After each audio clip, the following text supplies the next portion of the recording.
नमस्कार दोस्तों, मैं हूं राम प्रताप सिंह और स्वागत है आप सभी का डेली करंट अफेयर्स की इस क्लास में। फ्रेंड्स, इस चैनल पर हम प्रतिदिन आपके लिए डेली करंट अफेयर्स की क्लास रेगुलर कंडक्ट करवा रहे हैं।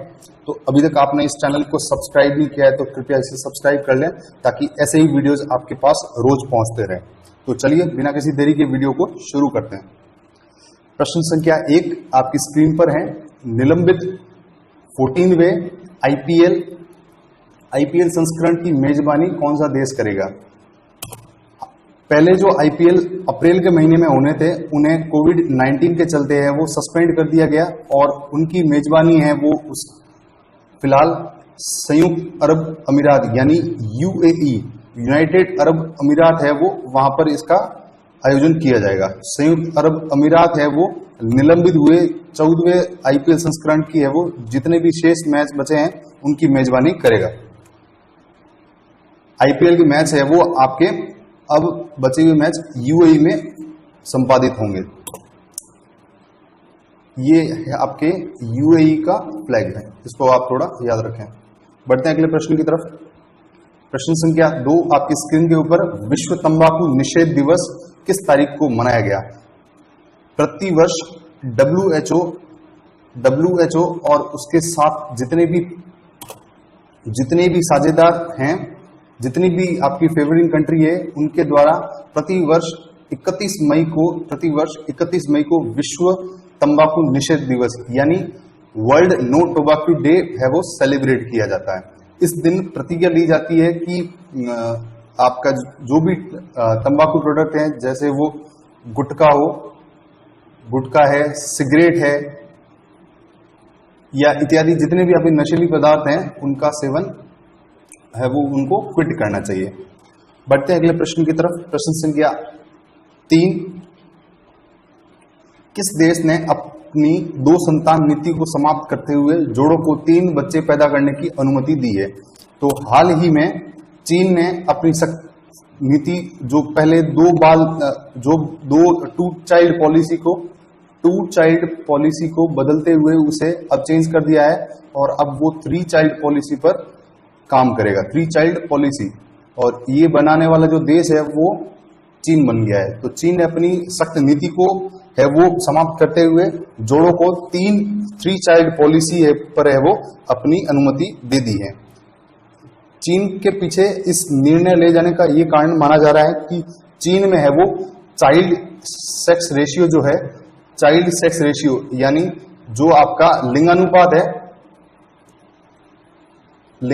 है उनमें है वो असमानता है वो काफी है वो बढ़ गई थी। तो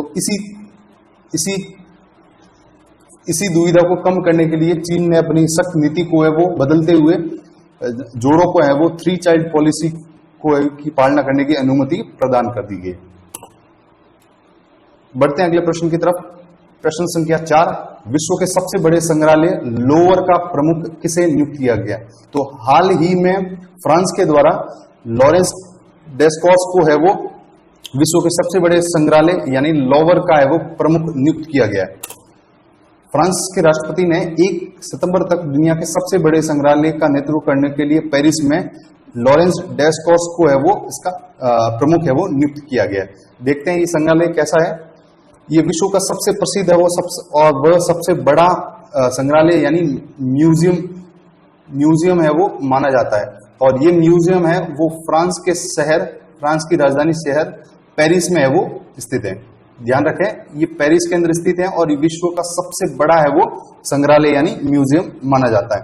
ये इस म्यूजियम की खास बात ये है कि ये अपने देश के सबसे बड़े हेरिटेज चीजों को संभाल कर है वो अभी भी रखे हुए हैं, यानी विश्व भर में जितनी भी विरासतें हैं उनका सबसे बड़ा संग्रह है वो इस म्यूजियम के पास में मौजूद है। इसलिए ये विश्व का सबसे बड़ा है वो संग्रहालय कुछ इस तरीके का दिखता है। ये जो आपके सामने ये स्क्रीन पे दिख रहा है ये एक प्रकार का है वो डायमंड गेट है वो इस म्यूजियम में है वो स्थित है। यानी 1 सितंबर तक है वो लॉरेंस डेस्कॉस है वो इस संग्रहालय के प्रमुख रहेंगे और इस प्रमुख को है वो फ्रांसीसी राष्ट्रपति है वो इन्होंने इसको नियुक्त किया है। बढ़ते हैं अगले प्रश्न की तरफ। प्रश्न संख्या 5 मैरी कॉम ने 2021 एशियाई मुक्केबाजी चैंपियनशिप में किस पदक के साथ समझौता किया है? यानी उन्हें 2021 में आयोजित हुए एशियाई मुक्केबाज चैंपियनशिप में किस पदक को उन्होंने हासिल किया है? तो मैरी कॉम ने दुबई में जो 2021 में एशियाई मुक्केबाजी चैंपियनशिप यानी वर्ल्ड एशियन बॉक्सिंग चैंपियनशिप है, उन्होंने है वो रजत पदक है वो हासिल किया है। रजत पदक यानी चांदी का है वो पदक है वो हासिल किया है। सिल्वर मेडल उनको मिला है, सिल्वर मेडल। देखिए, Mary Kom bags silver medal at Asian boxing championship 2021 यानी दुबई में आयोजित हुए एशियन बॉक्सिंग चैंपियनशिप में मैरी कॉम ने अपने प्रतिद्वंदी को हराते हुए सिल्वर पदक जीत लिया है। और ये आपसे पूछा जा सकता है कि 2021 में एशियाई मुक्केबाजी चैंपियनशिप है वो किस शहर में आयोजित की गई, तो आपको ध्यान रखना है दुबई में। बढ़ते हैं अगले प्रश्न की तरफ। प्रश्न संख्या 6, समुद्री हितों की सुरक्षा के लिए किस भारतीय तटरक्षक अपतटीय गश्ती पोत को एनएसए द्वारा कमीशन किया गया है? तो आपका राष्ट्रीय सुरक्षा सलाहकार अजीत डोभाल ने भारतीय तटरक्षक अपतटीय गश्ती पोत को गश्ती पोत सजग को है वो कमीशन किया है और उसे समुद्री हितों की सुरक्षा के लिए राष्ट्र को समर्पित किया है। तो ये जो आपका एक इंडियन कोस्ट गार्ड को जो दिया गया है पेट्रोलिंग जहाज, उसका नाम दिया गया आपका सजग। सजग का मतलब होता है अलर्ट रहना, सजग का मतलब होता है अलर्ट रहना, यानी समुद्री तटों की सुरक्षा के लिए इंडियन कोस्ट गार्ड को भारतीय तटरक्षक इंडियन कोस्ट गार्ड को सजग नामक है वो एक जहाज है वो सुपुर्द किया गया है। इंडियन कोस्ट गार्ड है वो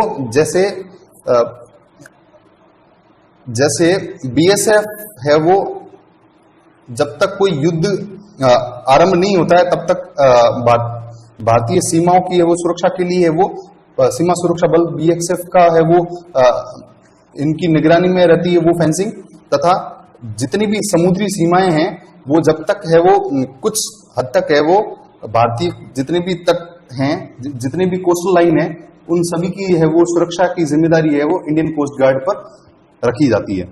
तो और एक और मैं आपको बता दूं बात कि इंडियन कोस्ट गार्ड के अभी वर्तमान जो डायरेक्टर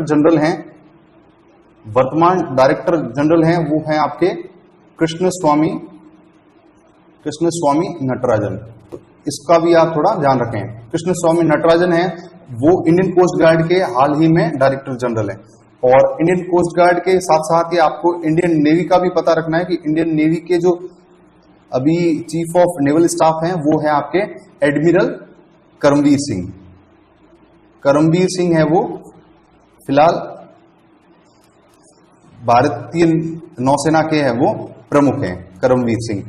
और ये जो कमीशन है वो किसके द्वारा किया गया है? तो आपके national security advisor Ajit Doval के द्वारा है वो इस युद्ध पोत का है वो कमीशन किया गया है। इन इंसान को आप भली भांति जानते हैं, ये इंडिया के अंदर जेम्स बॉन्ड के नाम से भी प्रसिद्ध हैं। इन्हें जेम्स बॉन्ड ऑफ इंडिया भी कहा जाता है। बढ़ते हैं अगले प्रश्न की तरफ। प्रश्न संख्या 7, यूएई सरकार ने किसे गोल्डन वीजा से सम्मानित किया है? तो हाल ही में एक्टर संजय दत्त को है वो इस गोल्डन वीजा से है वो नवाजा गया है। यूएई ने अपने देश में प्रथम भारतीय किसी एक्टर को है वो गोल्डन वीजा है वो प्रदान किया है। आप देख पा रहे होंगे कि गोल्डन वीजा प्रदान किया गया है। इस गोल्डन वीजा का क्या मतलब होता है कि यदि किसी इंसान को यूएई के द्वारा अगर गोल्डन वीजा अगर प्रदान किया जाता है तो ये गोल्डन वीजा के आधार पर उस देश में कम से कम 5 से 10 वर्ष तक है वो अपना रहवास कर सकते हैं। वो कोई भी अपना बिजनेस स्टार्ट कर सकते हैं, कोई भी स्टार्टअप स्टार्ट कर सकते हैं, कोई भी उद्योग स्टार्ट कर सकते हैं। तो इस फैसले के पीछे ये कारण बताया जा रहा है कि यूएई यानी यूनाइटेड अरब अमीरात जो है वो तेल से अपनी है वो निर्भरता को हटाने के लिए अभी ये अपने फैसलों में है वो बदलाव कर रहा है तथा ज्यादा से ज्यादा गोल्डन वीजा है वो प्रोवाइड कर रहा। और इसी श्रृंखला में भारतीय अभिनेता संजय दत्त को है वो गोल्डन वीजा है वो प्रदान किया गया। इस गोल्डन वीजा के कारण कोई भी नागरिक जिसे गोल्डन वीजा प्राप्त है वो बिना किसी टैक्स के अपनी पूरी प्रॉपर्टी का है वो 100% है वो स्टेक होल्डर बन जाता है, यानी कि उस देश में इस टाइम पीरियड के दौरान की गई कमाई पर किसी भी प्रकार का है वो टैक्स है वो उस सरकार के द्वारा नहीं लिया जाएगा। तो इस जानकारी को आपको भी ध्यान रखना है। बढ़ते अगले प्रश्न की तरफ। प्रश्न संख्या 8, राष्ट्रीय जांच एजेंसी के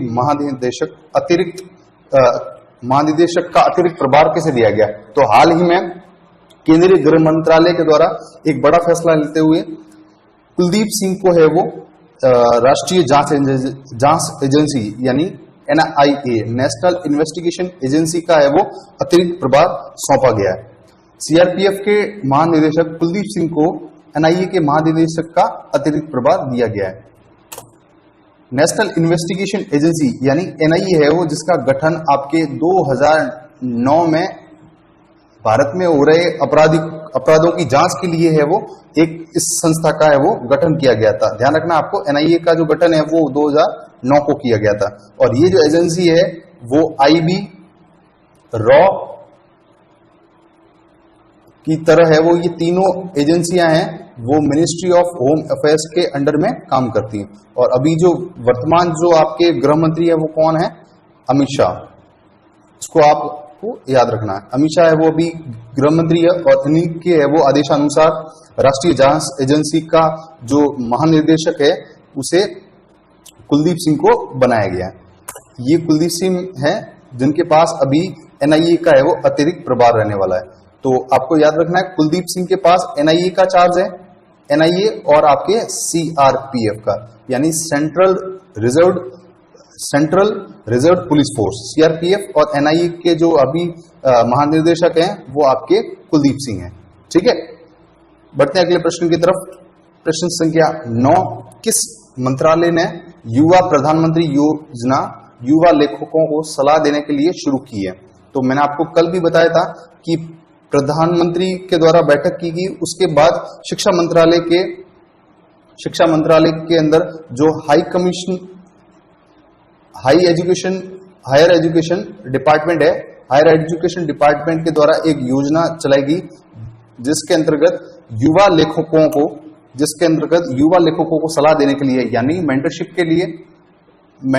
के लिए ये योजना चलाई गई। ये एक प्रकार की है वो डिजिटल योजना है जो नए प्रतिभागी युवाओं को एक मेंटरशिप देने के लिए, उनको सलाह देने के लिए एक है वो योजना चलाई गई। Mentoring youth authors my government के द्वारा यानी शिक्षा मंत्रालय के द्वारा है वो इस योजना का निष्पादन किया गया है। बढ़ते हैं आज के आखिरी प्रश्न की तरफ। हाल ही में किसे राष्ट्रीय मानवाधिकार आयोग यानी NHRC national human right commission का अध्यक्ष नियुक्त किया गया है? तो राष्ट्रपति के द्वारा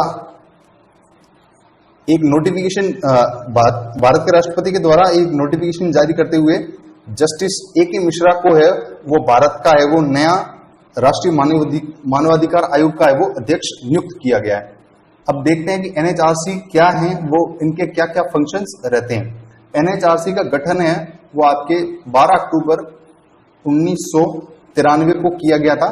और इस आयोग का कार्य क्या होता है कि भारतवर्ष में पूरे इंडिया भर में जितने भी आपके मानव अधिकार हैं यानी ह्यूमन राइट्स जो हैं, जो बेसिक आपके ह्यूमन राइट्स हैं, मानव अधिकार है, उनकी देखरेख करना तथा उनका उल्लंघन होने पर है वो कार्रवाई करवाना तथा मध्यस्थता का काम करना। इस आयोग में 5 सदस्य होते हैं जिसके अंदर एक चेयरमैन तथा 4 यानी एक तो चेयरमैन होते हैं और तथा इसी के साथ साथ आपके 4 है वो मेंबर्स होते हैं। तो इन सभी को है वो आपके शपथ दिलवाने का काम है वो राष्ट्रपति के द्वारा किया जाता है। NHRC यानी राष्ट्रीय मानवाधिकार आयोग के वो 5 सदस्य होते हैं, उसमें से एक चेयरमैन, 4 मेंबर और 5 को है वो शपथ दिलवाने का काम है वो राष्ट्रपति के द्वारा किया जाता है। NHRC का जो भी चेयरमैन और जो मेंबर्स होते हैं उनका जो निर्वाचन है या उनका जो सिलेक्शन है वो प्रधानमंत्री के द्वारा एक बैठक की जाती है जिसके अंदर विपक्ष के नेता तथा लोकसभा स्पीकर व अन्य 6 से 7 सदस्यों की एक टीम होती है, कमेटी होती है, जिनकी सिफारिश पर है वो, जिसकी अध्यक्षता है वो प्रधानमंत्री के द्वारा की जाती है, और प्रधानमंत्री के रिकमेंडेशन पर है वो राष्ट्रपति है वो एनएचआरसी के जो मेंबर हैं और जो चेयरमैन है उनको नियुक्त करते हैं। तो आज के इस वीडियो में इतना ही। उम्मीद करूंगा इस वीडियो से आपको काफी कुछ नॉलेज गेन हुआ होगा, और इस वीडियो को आप कृपया शेयर करें, लाइक कीजिए, और आपके जितने भी महत्वपूर्ण सुझाव है वो कृपया आप मेरे पास पहुंचाएं, ताकि मैं आने वाले वीडियोस में कुछ सुधार आपके लिए कर सकूं। आज के इस वीडियो में इतना ही। पढ़ते रहिए, खुश रहिए और मस्त रहें। Thank you so much.